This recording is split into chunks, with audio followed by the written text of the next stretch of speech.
नमस्कार, स्वागत है आपका क्राइम तक पर। मैं हूं आपके साथ मनीषा झा और हॉन्टेड प्लेसेस के सीरीज़ में आज हम बात करने वाले हैं भूतों के एक आइलैंड के बारे में। जी हाँ, हम बात करेंगे आइलैंड ऑफ घोस्ट्स के बारे में। और आज जो जिस जगह की हम चर्चा करने वाले हैं वो हमारे देश में नहीं है, वो इटली में है। दरअसल इटली के उत्तर में वेनिस है और लीडो है। इन दोनों के बीच में पोवेग्लिया एक जगह है और वहाँ पर एक आइलैंड है, छोटा सा आइलैंड है, यानी छोटा सा द्वीप है। और उस द्वीप को भूतों का द्वीप कहा जाता है, यानी भूतों का आइलैंड कहा जाता है, जो पोवेग्लिया में है। तो आज हम इसी के बारे में बात करने वाले हैं कि क्या इसका इतिहास है, क्यों कहा जाता है कि यहाँ पर भूत है। दरअसल ये जो आइलैंड है वो पिछले 55 सालों से बंजर है, यानी कि यहाँ पर ना कोई आता है, ना कोई जाता है, ना कोई काम होता है और ये किसी भी इस्तेमाल में नहीं आता। अक्सर आपने देखा है जो आइलैंड्स होते हैं वो एक टूरिस्ट प्लेस होते हैं, वहाँ पर लोग आते हैं और ख़ास तौर पर आइलैंड्स पर एक अलग खूबसूरती देखी जाती है। लेकिन ये आइलैंड बिल्कुल बंजर है, ये किसी भी काम का नहीं है। और माना ही जाता है कि इस आइलैंड पर 1,60,000 लोगों के शवों की राख है, यानी कि तकरीबन 1.5 लाख से ज़्यादा लोगों के शवों की राख यहाँ पर है। एक तरीके से एक बहुत बड़ा और सामूहिक कब्रगाह है और इसीलिए कहा जाता है कि यहाँ पर भूतों का वास है। दरअसल इसके पीछे बहुत सारी कहानियाँ हैं, जो मैंने आपको पहले भी बताया कि कोई भी एक ऐसी ऐतिहासिक जगह है उसके बारे में अलग अलग किंवदंतियाँ होती हैं, यानी अलग अलग कहानियाँ होती हैं जो कई जगहों पर लिखी होती हैं, आपको सुनने को मिलती हैं कहीं से। इसके बारे में कहा जाता है कि खतरनाक महामारी आई थी, जैसे आपने अभी देखा कि कुछ समय पहले की ही बात है, कोरोना हमारे देश में आया था, पूरे विश्व में कोरोना फैला था और किस तरीके से लाखों की संख्या में लोगों की जान चली गई थी और किस कदर तबाही पूरे देश में मची थी। ऐसे ही ये एक महामारी आई थी और इसके जो लोग शिकार होते थे उन्हें वहाँ जिंदा जला दिया जाता था। आपने ये देखा कोरोना के वक्त जब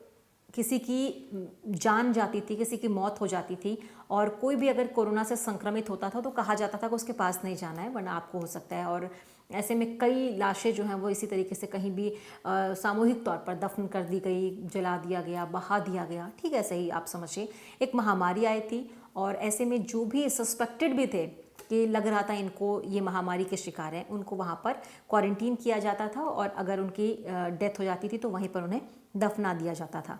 अब जो ये जगह है आइलैंड ऑफ घोस्ट्स,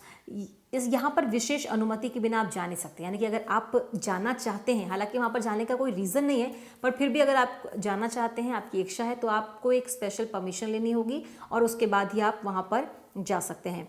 सन 1968 में इसे खाली छोड़ दिया गया था, इस जगह को, इस आइलैंड को, इस द्वीप को। और उसके बाद से वो बिल्कुल खाली है, वहाँ पर कुछ नहीं है, बंजर ज़मीन है और कहा जाता है कि बहुत भूथा है वहाँ पर, बहुत भूतिया चीज़ें होती हैं, कुछ पैरानॉर्मल एक्टिविटीज़ होती हैं, कई लोगों के किस्से कहानियाँ जो है वो सुनने में आए हैं। और हुआ ये था कि 1776 में ये जो द्वीप है ये वेनिस से आने और जाने वाले जो लोग होते हैं, जो चेक पॉइंट होता है, एक चेक पॉइंट के तौर पर था और जो आने और जाने वाले सामान होते थे वहाँ पर लोगों की चेकिंग होती थी। तो एक कहानी तो महामारी की है, दूसरी कहानी यह है कि 1776 में इसे एक चेक पॉइंट के तौर पर बनाया गया कि वेनिस से कोई आ रहा है, जा रहा है तो उसके सामानों की वहाँ पर चेकिंग होती है। और हुआ ये कि अचानक इस बंदरगाह पर आने वाले जो 2 जहाज़ हैं उसमें लोगों को प्लेग यानी कि ब्लैक डेथ के कई मामले सामने आए वहाँ पर, यानी कि फिर से एक महामारी, एक बीमारी जो है वो फैलने लगी थी। और पोवेग्लिया को 1793 से 1814 तक एक क्वारंटीन स्टेशन के रूप में तैयार कर दिया गया। इसको एक क्वारंटीन स्टेशन के रूप में जाना जाने लगा था। और जो ब्लैक डेथ से सस्पेक्टेड लोग थे, यानी कि किसी की अगर मौत हो रही है और ये कहा जा रहा है कि ये इनकी जो मौत है वो ब्लैक डेथ से हुई है, तो उनको, उन सस्पेक्टेड लोगों को भी, यानी कि जिस पर सिर्फ शक है, जिस पर सिर्फ उन्हें आशंका है कि इसकी डेथ जो है वो प्लेग से हुई होगी, तो उनको भी यहाँ पर लाया जाता था और दफना दिया जाता था। उन्हें उनके साथ बहुत ही बुरा, बहुत ही क्रूर व्यवहार किया जाता था और यहाँ पर लाके उन्हें पहले क्वारंटीन किया जाता था और उसके बाद उन्हें वहाँ दफना दिया जाता था। ये बीमारी फैलती गई और इसे फैलने से रोकने के लिए पीड़ितों को यहीं पर जिंदा जला दिया कि अगर किसी को बारी है, उस पर कोई भी डाउट है तो उसको पहले क्वारंटीन के लिए वहाँ भेजते थे। और इस डर से कि अगर वो बाहर आया और कहीं बीमारी और भी ज़्यादा लोगों को ना फैले, ज़्यादा ना बहुत ज़्यादा विकराल रूप ना ले, इसीलिए उन लोगों को वहीं पर दफना दिया गया, उनको वहीं पर जिंदा जला दिया गया। आप सोचिए, एक व्यक्ति जो किसी भी बीमारी से पीड़ित है, मानिए वो किसी महामारी से ही पीड़ित है, उसको जिंदा जला दिया गया कि ये बीमारी है वो और ज़्यादा ना फैले। और इसके बाद से इस आइलैंड में लगभग 1,60,000 लाशों का सामूहिक कब्रगाह जो है ये बन गया, सिर्फ इस डर से कि बीमारी जो है, महामारी जो है वो ज़्यादा ना फैल जाए। और जो एक्सपर्ट्स हैं वो ये मानते हैं कि इस आइलैंड की जो 50% मिट्टी है, यानी कि जो ज़मीन है, जो मिट्टी है, उसका जो हिस्सा है 50% वो मानव दाह संस्कारों की राख से बना हुआ है। आप मानिए कोई ज़मीन, कोई आइलैंड, कोई एक टुकड़ा ज़मीन का जहाँ पर सिर्फ जो 50% एरिया है वहाँ पर जो मिट्टी है वहाँ की, उसमें सोचिए 50% मिट्टी जो है वो मानव दाह संस्कारों की है। लोगों को जो जलाया गया उसकी जो राख बची वो है वहाँ पर। और ये तो एक कहानी थी, जैसे आपने समझा कि कोरोना महामारी की तरह कोई महामारी आई, प्लेग, ब्लैक डेथ, और इसके डर से लोगों को पहले क्वारंटीन किया गया और ये बीमारी ना फैले इसीलिए लोगों को वहाँ पर जिंदा जला दिया गया। 1,60,000 लोगों को उनकी कब्रगाह वहाँ बन गई और उसी की राख जो है वो इस आइलैंड पे बहुत बड़े हिस्से में है और इसीलिए इसे आइलैंड ऑफ घोस्ट कहा जाता है, भूतों का जो आइलैंड है वो कहा जाता है। अगली इसकी किद्वंती अगली कहानी ये है कि सन 1922 में यहाँ एक मेंटल हॉस्पिटल हुआ करता था और कहते हैं कि उसकी भी एक कहानी बहुत अलग है, उसमें बहुत सारी अफवाहें हैं और कहा जाता था कि उस मेंटल हॉस्पिटल में जो डॉक्टर्स हैं वो मरीजों पर अलग अलग एक्सपेरिमेंट्स करते हैं, यानी कि कुछ भी नया करना हो, कुछ अलग चीज़ें करनी हो तो वो डायरेक्ट मरीज़ों पर ही अप्लाई करते थे, उनके साथ एक्सपेरिमेंट्स क्या करते थे। और 1930 तक ऐसा चला, यानी कि 1922 से 1930 तक 8 सालों तक ऐसा चला। फिर उसकी डायरेक्टर ने किसी एक बहुत ऊंचे टावर से कूदकर आत्महत्या कर ली, उस मेंटल हॉस्पिटल के डायरेक्टर ने, जिसके बाद इस आइलैंड को लेकर और भी बहुत ज़्यादा बातें जो हैं वो फैलने लगी थी और फिर इसे पूरी तरीके से बंद कर दिया गया। यानी पहले वो महामारी वाला कॉन्सेप्ट और उसके बाद ये मेंटल हॉस्पिटल, वहाँ पर नए नए एक्सपेरिमेंट्स का कॉन्सेप्ट, और जब ये बहुत ज़्यादा चीज़ें होने लगी और उसकी डायरेक्टर ने भी सुसाइड कर लिया तो अब जो लोग हैं वो बहुत ज़्यादा इससे परेशान हो गए। प्रशासन तक बात गई, सरकार तक बात गई और एक समय ऐसा आया जब इसे कम्प्लीटली